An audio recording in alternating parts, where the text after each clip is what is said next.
오늘 말씀은 긍휼히 여기는 자는 복이 있나니 그들이 긍휼히 여김을 받을 것이미요 라는 말로 함께 나누려고 합니다. 여러분, 오늘 읽었던 이 본문 말씀을 여러분들은 어떻게 생각하십니까? 다시 한 번 더 말씀을 띄워주세요. 5장 7절 같이 한번 읽어보겠습니다. 여러분 같이 읽어볼게요. 마태복음 5장 7절 시작. 긍휼히 여기는 자는 복이 있나니 그들이 긍휼히 여김을 받을 것이며. 여기서 이 긍휼이라는 단어가 헬라어로 엘레오스란 말입니다. 이 말은 긍휼, 자비, 동정, 용서, 여러 좋은 얘기를 선한 행위 그런 의미를 가지고 있는 것입니다.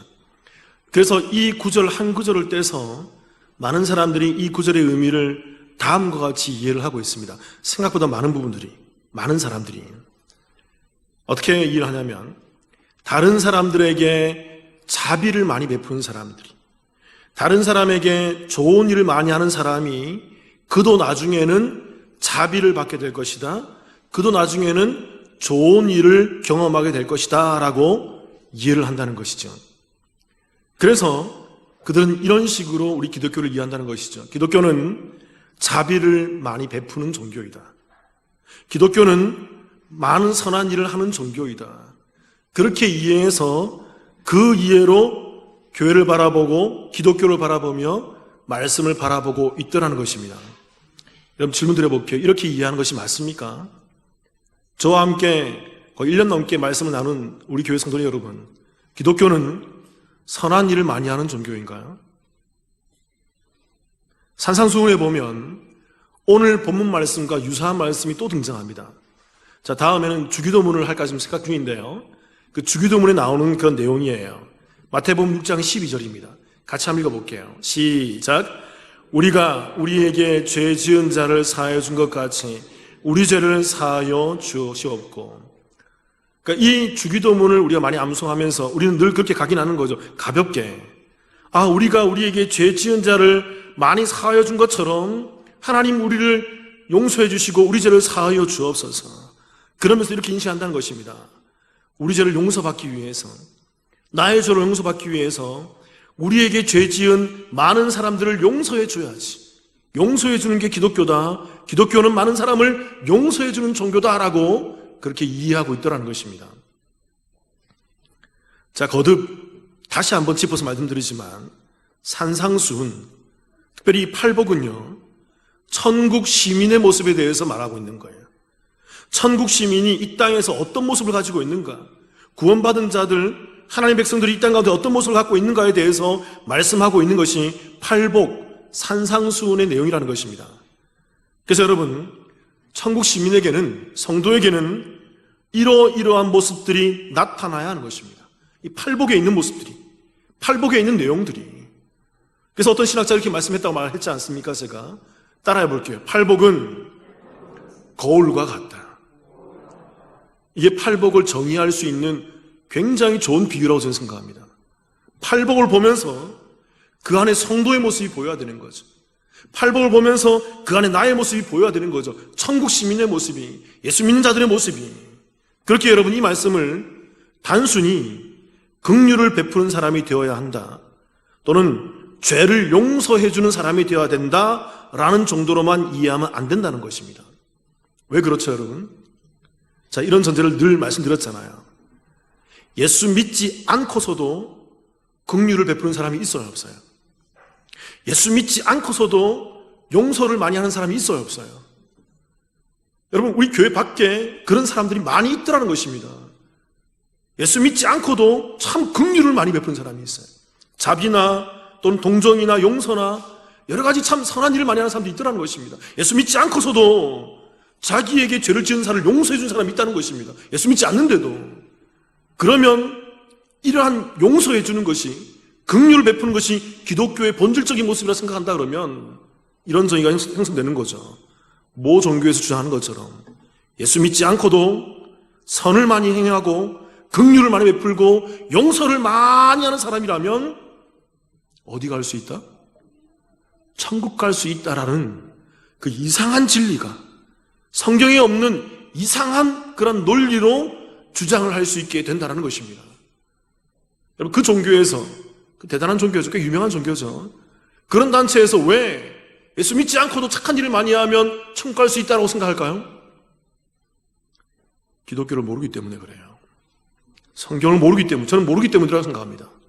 말씀을 오해하고 있기 때문에 그래요. 말씀의 진위가 뭔지 모르기 때문에 그래요. 그냥 수박 겉핥기식으로 껍데기만 성경을 알고 세상 지식으로 성경을 들여다보고 있기 때문에 그들은 잘못된 진리, 잘못된 구원, 잘못된 삶, 잘못된 믿음을 가지고 있다는 거죠. 그래서 잘못 갈 수 있다는 거예요. 다시 한번 잘 각인하셔야 돼요, 여러분. 기독교는요, 행위로 구원받는 종교가 아닙니다. 예수 믿지 않아도 착한 일 많이 하고 긍휼을 많이 베풀고 용서 많이 하면 구원받는 종교가 아니라는 것입니다. 기독교는요, 행위의 구원을 말하는 종교가 아니라 내가 긍휼을 여김을 받기 위해서 내가 남을 긍휼히 여겨주는 종교가 아니라 내가 용서받기 위해서 내가 남을 용서해주는 종교가 아니라는 것입니다. 잘 아셔야 돼요. 자, 또 이런 질문을 해볼게요, 여러분. 이 말씀에 빗대어서 이런 생각을 한번 해보세요. 내가 긍휼히 여김을 받기 위해서, 내가 긍휼을 받기 위해서, 그 전제 조건이 긍휼을 받기 위해서 이 목적을 위해서 남을 긍휼히 여겨주는 것, 이게 순수하다고 생각하세요? 오늘 말씀을 표면적으로 읽으면 그렇게 되는 거예요. 그러니까 내가 용서함 받기, 주기도문에 있는 내용처럼, 우리가 표면적으로 읽는 주기도문 내용처럼 내가 용서받기 위해서 이 용서받으려고 하는 이 목적 때문에 남을 용서해 주는 것, 이게 순수하다고 생각하세요? 많은 신학자들이 이런 종교는 굉장히 저차원적인, 굉장히 수준 낮은 종교의 모습이라는 거죠. 이것은 성경이 말하는 고차원적인 성경의 진리가 아니라는 것입니다. 그래서 잘못 이해할 수 있다는 거죠, 이 말씀을. 지난 시간에도 말씀드렸지만 여러분, 구원이라는 것은 오직 무엇으로만 가능한 것입니까? 하나님이 내게 주신 무엇? 은혜. 잘 배웠네요, 여러분. 그 은혜는 누가 주시는 것이다? 하나님이 주시는 것이다. 그 하나님이 내게 주시는 그 은혜에 의해서 내가 그 은혜로 말미암아 예수 그리스도를 알아보는 것입니다. 그게 성령을 통해서 알아보는 거죠. 그래서 그 은혜로 말미암아 예수 그리스도를 알아볼 때 그때 내가 칭의가 주어지고 내게 뭐가 주어지는 것입니까? 구원이 주어지는 거예요.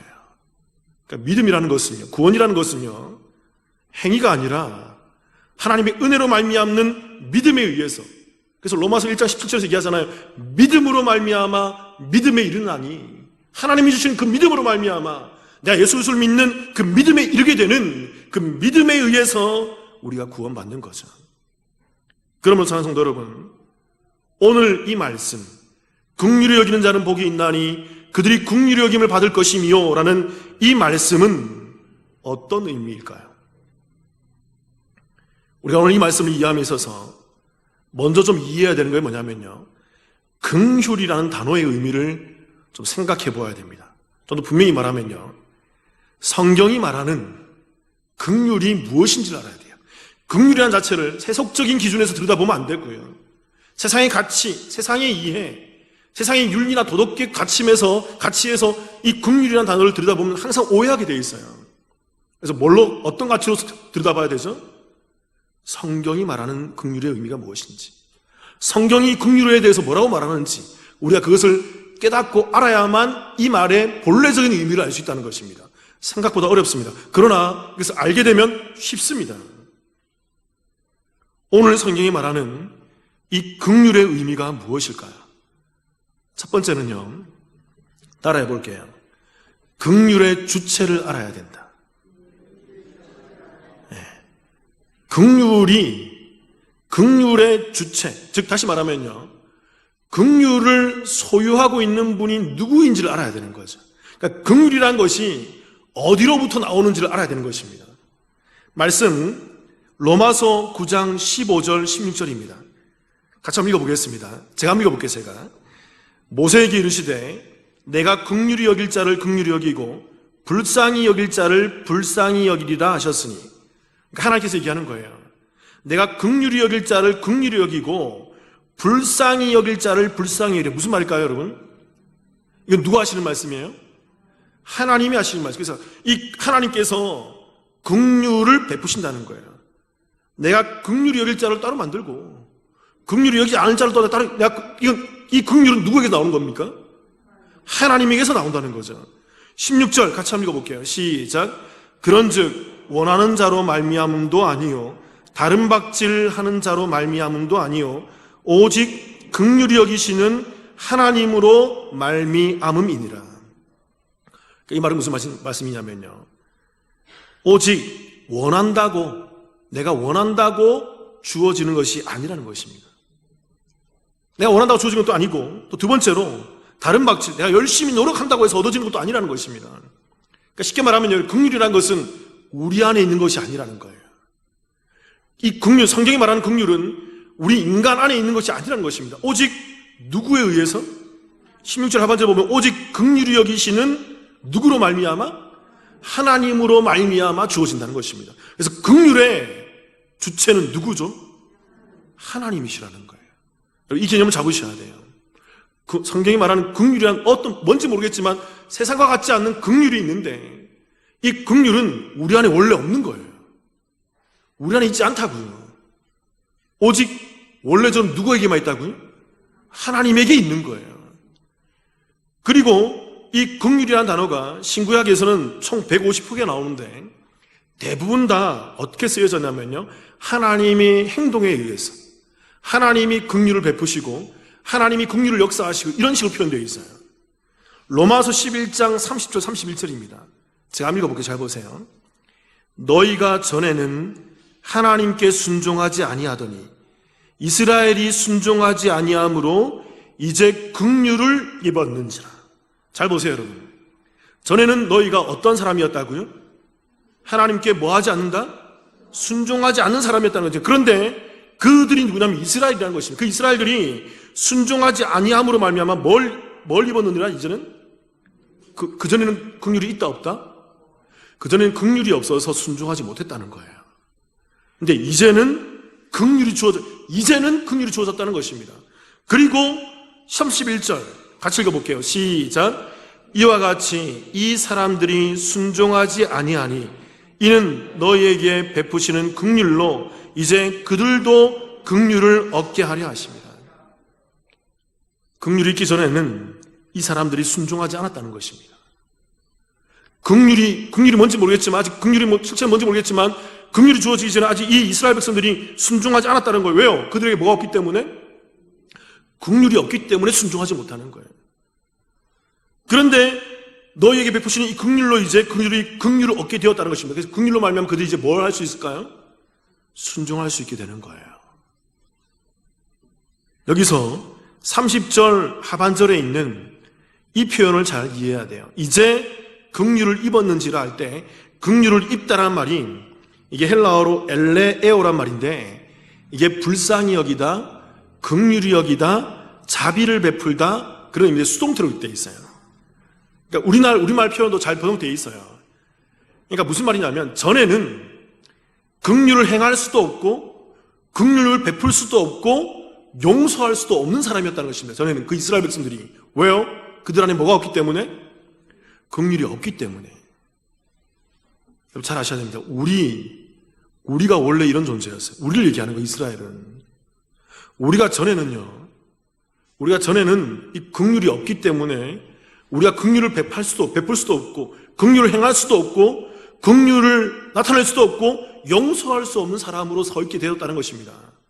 그런데 이제는 그 긍휼이 우리 가운데 입혀졌다는 거예요.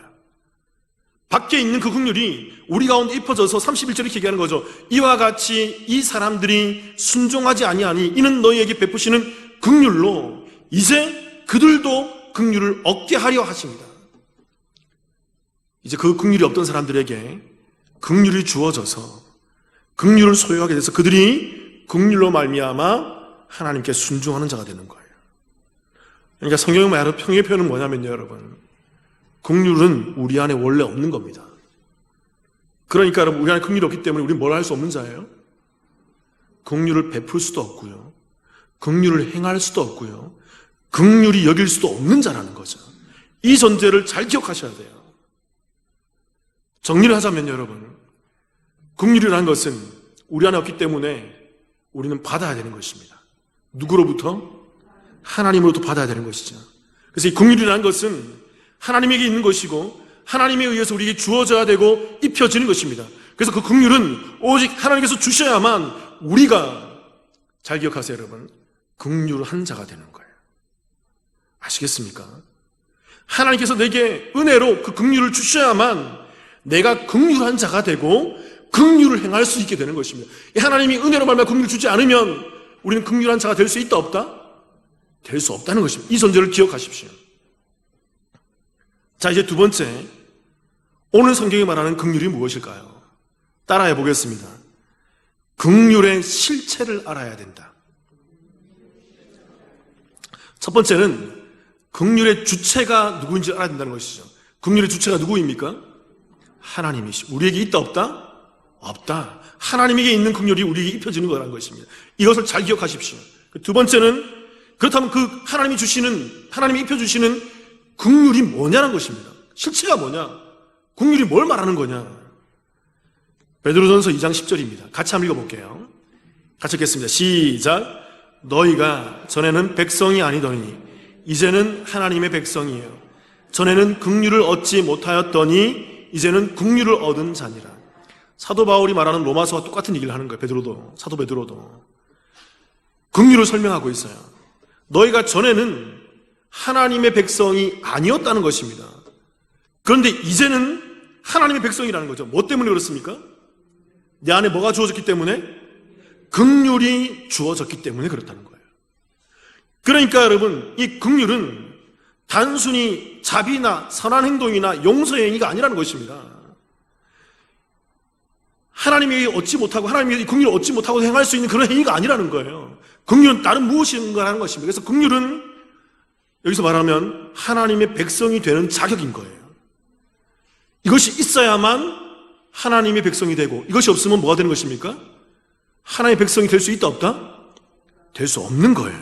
오직 긍휼이 있는 자가, 긍휼을 얻는 자가, 긍휼이 입혀진 자가 하나님의 백성이고, 그 긍휼이 입혀짐으로 말미암아 긍휼한 자가 되어서 긍휼히 행할 수 있게 되는 거예요. 아시겠습니까? 자, 이제 이 말씀을 보면 이제 이해되실 거예요. 그 실체가 무엇인지. 베드로전서 1장 3절 같이 한번 읽어보겠습니다. 시작. 우리 주 예수 그리스도의 하나님 아버지를 찬송하리로다. 그의 많으신 긍휼대로 예수 그리스도를 죽은 자 가운데서 부활하게 하심으로 말미암아 우리를 거듭나게 하사 산 소망이 있게 하시며. 이 말씀을 깊이 이해하셔야 돼요. 일단 뭐라고 얘기하냐면, 우리 주 예수 그리스도의 하나님 아버지를 찬송한다. 그러면서 뭐라고 얘기하냐면 그의 많으신 긍휼대로라고 얘기하고 있어요.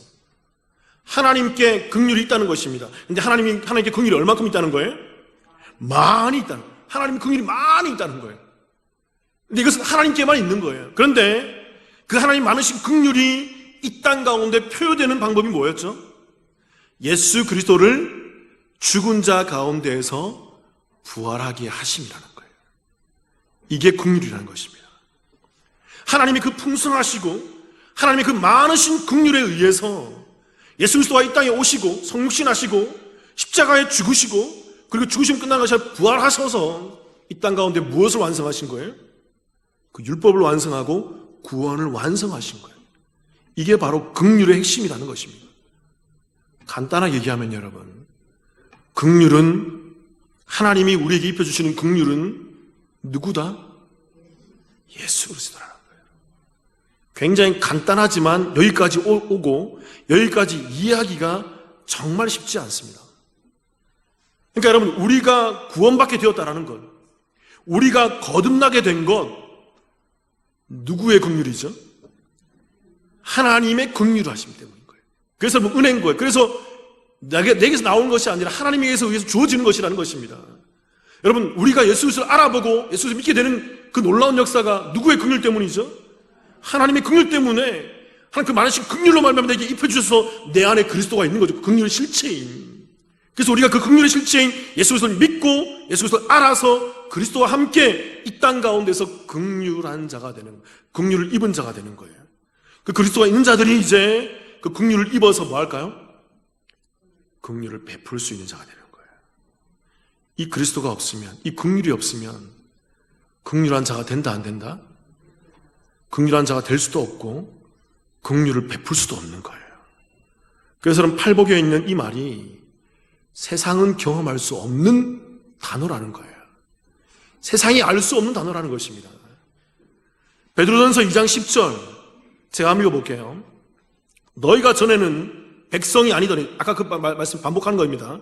백성이 아니더니 이제는 하나님의 백성이요, 전에는 긍휼을 얻지 못하더니 이제는 긍휼을 얻은 자니라. 하나님의 백성과 하나님의 백성이 아닌 자의 차이가 뭐죠? 긍휼인데 긍휼이 누구다? 그들이 전에는 예수를 알지 못했다는 것입니다. 왜요? 그 긍휼을 입지 못했기 때문에. 이스라엘 백성들이 그 예수님을 알지 못하고 예수님을 실체를 알지 못하고 믿지 못했기 때문에 그들이 긍휼을 소유하지 못했고, 그래서 하나님 말씀에 온전히 순종하지 못하는 거예요. 그래서 하나님 말씀에 배역하고 반대하는 길로 나아가는 거죠. 그래서 그 예수를 알지 못했기 때문에 예수님이 오셨는데 십자가에 못 박는 거라고요. 왜요? 긍휼이 없기 때문에. 그런데 이제는 그 이스라엘들에게 누가 오셨어요? 긍휼이 오셔서, 그 예수 그리스도가 오셔서 우리 가운데 긍휼을 보여주신 것입니다. 그래서 그 긍휼을 알아보는 자들은 하나님의 주시는 은혜로 말미암아 알아보는 것이고, 그 은혜로 말미암아 그들이 예수 그리스도를 알아보고 하나님의 백성, 제대로 된 믿는 자가 된다는 것입니다. 그들이 긍휼을 입는 자이고 긍휼을 행하는 자가 되는 거예요. 히브리서 4장 14, 15절입니다. 자, 한번 읽어볼게요. 이런 말씀이 있어요. 그러므로 우리에게 큰 대사장이 계시니 승천하시니 곧 하나님의 아들 예수시라. 우리가 믿는 도리를 굳게 잡을지어다. 이게 무슨 말이냐면요, 우리의 큰 대제사장 예수님이 우리의 대제사장이 된다는 것입니다. 그래서 우리를 하나님을 만날 수 있도록, 우리와 하나님과 함께 가교 역할을 할 수 있는 중보자, 중재자가 된다는 것입니다. 그래서 우리가 그 대제사장이신 예수로 말미암아 하나님을 아련하게 되고 하나님을 경험하게 된다는 것입니다. 그 에덴의 그 원래적인 축복, 하나님을 관계하며 하나님과 함께 교제할 수 있는 그 축복, 누구로 말미암아? 예수로 말미암아. 15절 자 읽어볼게요. 우리에게 있는 대제사장 이 예수는 우리의 연약함을 동정하지 못하실 이가 아니요 모든 일에 우리와 똑같이 시험을 받으시니로되 죄는 없으리로다. 예수님과 우리와 함께 뭐가 연합되었다는 걸 얘기하는 거예요. 예수님이 이 땅에 오셔서 우리 육신을 입고 우리의 모든 것을 다 알고 동정하셔서, 동일한 마음으로 동일한 육신을 다 아셔서 우리와 함께 우리의 모든 것을 다 진행하시고 경험하신 분이라는 것입니다. 그리고 16절 같이 한번 읽어볼게요. 같이 읽겠습니다. 시작. 그러므로 우리는 긍휼하심을 받고 때를 따라 돕는 은혜를 얻기 위하여 은혜의 보좌 앞에 나아갈 것이니라. 그 예수 그리스도가 하나님에 나아갈 수 있는 유일한 통로고 유일한 길인데, 그 예수 그리스도가 이 땅에 오셔서 우리의 육체를 입고 우리와 똑같은 삶을 사셨다는 것입니다. 그래서 우리에게 그 예수 그리스도를 하나님께서 주셨다는 것입니다. 그 예수 그리스도를 우리가 믿는 믿음의 사람들은 뭐였다는 거예요? 긍휼하심을 받았다는 거예요.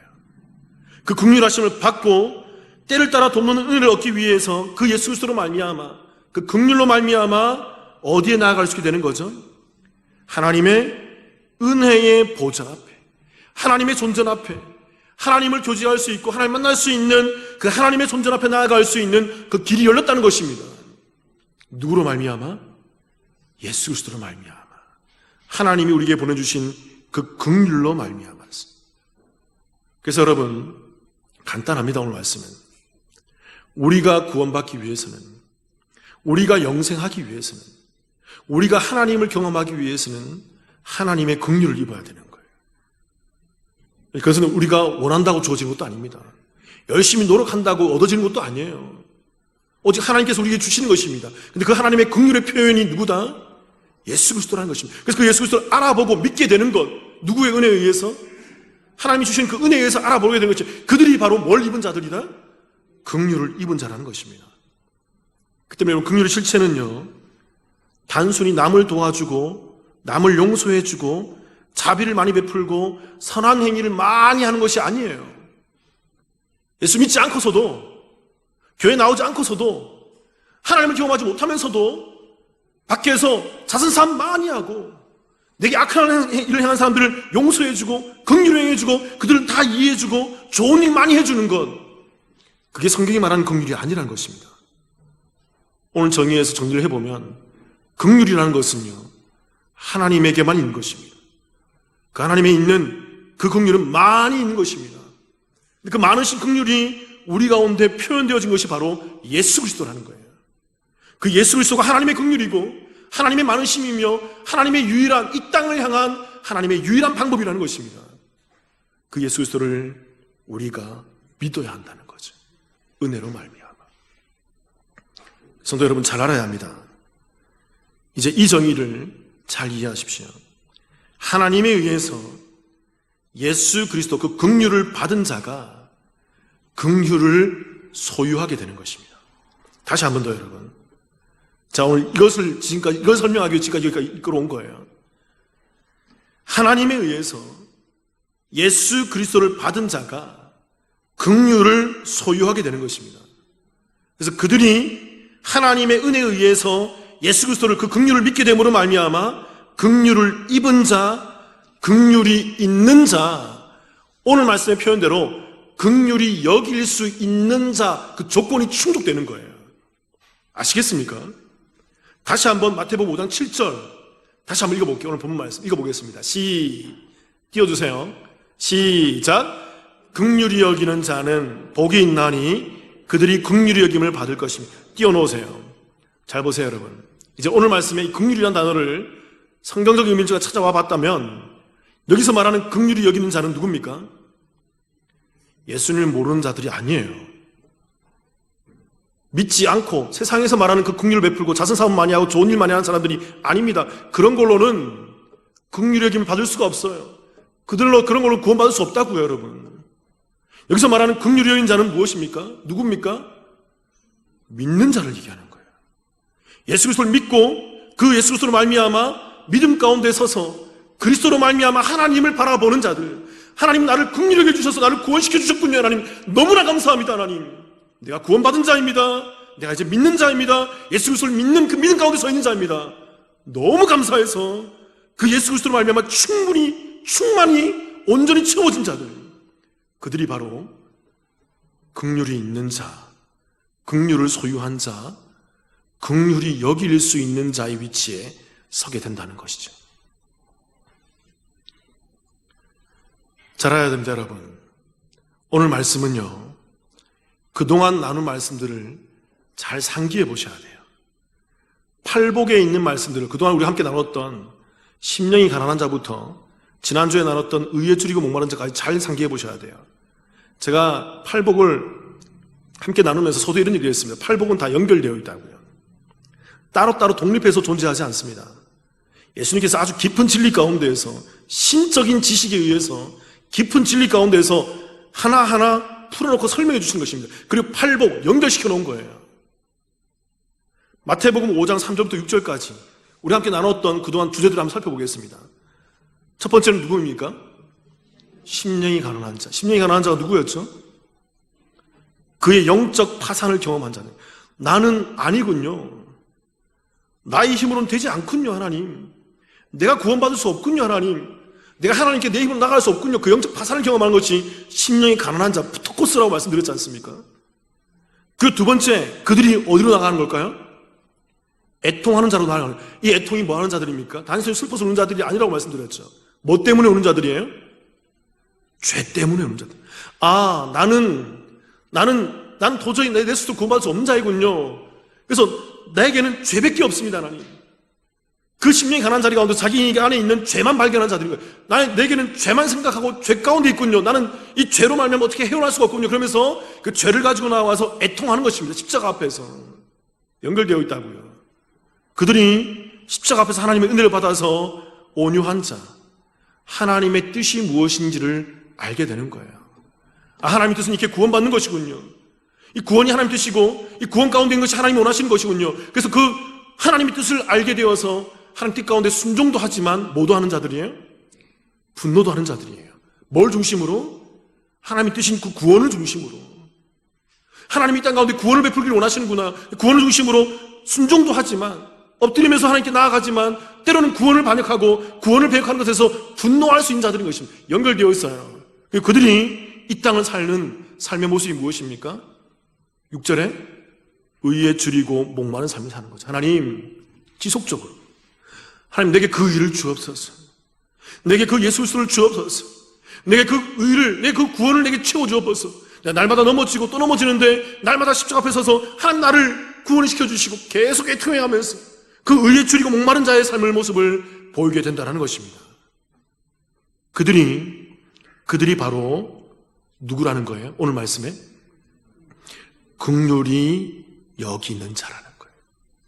그들이 긍휼히 여기는 자가 된다는 것입니다. 왜요? 그들이 뭘 입었기 때문에? 예수 그리스도를 입었기 때문에, 그 긍휼을 입었기 때문에 그제서야 그들이 예수 그리스도를 믿는 그 긍휼로 말미암아 이 땅을 뭐 할 수 있어요? 하나님의 심정으로, 하나님의 시각으로, 하나님의 계획과 하나님의 뜻으로, 하나님의 구원관으로, 하나님의 구속사의 관점으로 이 땅을 향해서 그 긍휼히 여기는 자의 제대로 된 삶을 살게 될 거라는 거예요. 자, 이 부분에 대해서는 다음 주에 좀 더 상세하게 설명드리겠습니다.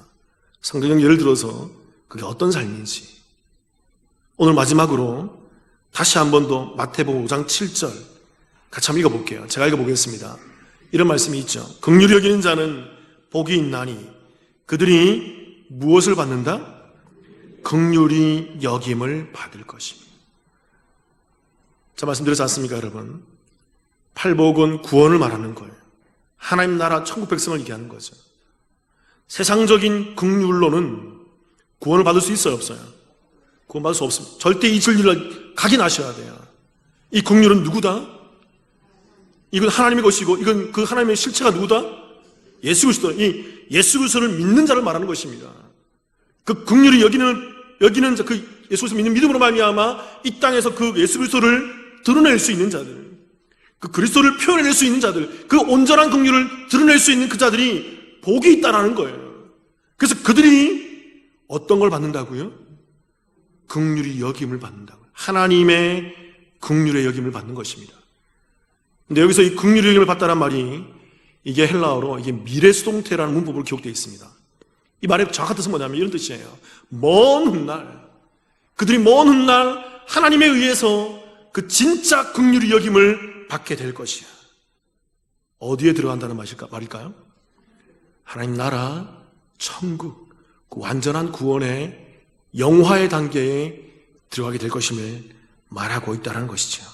그들이 왜 천국에 들어갈까요? 그들 안에 뭐가 있기 때문에? 긍휼이 있기 때문에. 그 긍휼이 누구다? 예수 그리스도다. 그 믿음이 있기 때문에. 그래서 그들은 이 땅에서 세상이 말하는 긍휼이 아니라, 세상이 말하는 자선사업이나 세상이 말하는 좋은 일, 세상이 말하는 선한 일이 아니라 누구를 드러내는 삶을 살아요? 예수 그리스도를 드러내는 삶을 사는 거죠. 그게 어떤 사람의 모습일까요? 오늘 표현하면 긍휼히 여기는 자의 삶인 거예요. 그래서 그들 안에 있는 그리스도를 믿고 드러내는 그 삶을 통해서 구원받고 천국에 입성하게 될 것이라는 성경의 신구약의 주제를 정확히 설명하고 있다는 것입니다. 사랑하는 성도 여러분, 하나님의 긍휼을 입은 자가 되시기를 주님의 이름으로 축원합니다. 간단합니다, 여러분. 예수가 내 안에 있어야 돼요. 예수님이 내 안에 있는 자들은 하나님의 은혜에서 주어지는 것이고, 그들은 이 땅 가운데에서 누구만을 증거할까요? 누구만을 드러낼까요? 누구만을 고백할까요?